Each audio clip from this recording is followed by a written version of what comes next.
নমস্কার, আমি সমিতা শাস্ত্রী।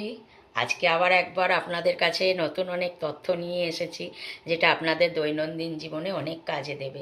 সেরকমই একটা তথ্য হচ্ছে যে আপনারা যাদের বাড়িতে দেখা যায় কারোর একটা রোগ হয়েছে, কিন্তু রোগটা সারতেই চাইছে না, ডাক্তার দেখাচ্ছেন, বদ্যি দেখাচ্ছেন, অনেক ওষুধপত্র সেও খাচ্ছে, চেষ্টা করছেন, কিন্তু রোগটা সারছে না।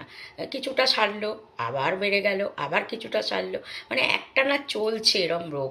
তো সেক্ষেত্রে আপনারা ডাক্তার বদ্যি ওষুধপত্র যা করছেন করুন, সেগুলোর কোনো বন্ধ করবেন না। তার সঙ্গে আপনারা এটা করবেন, সেই রোগীর ঘরে প্রতিদিন কর্পূর জ্বালুন, কর্পূরের আরতি দিন। মানে ঘরটা যাতে কর্পূরের গন্ধে মৌ মৌ করে। প্রত্যেক দিন সন্ধেবেলায় করে, সকালবেলায় করে কর্পূরের আরতি করুন তার ঘরে। বিশেষ করে তার রোগীর ঘরেতে আপনারা কর্পূরের আরতি করুন আর ভগবানের কাছে প্রার্থনা করুন। মানে কর্পূরের গন্ধে ওই নেগেটিভিটি, যে জার্মের জন্য তার রোগটা রয়েছে না, মেনলি সেই জার্মটা নষ্ট হয়ে যায় প্রতিদিন যদি আপনারা কর্পূর জ্বালতে পারেন।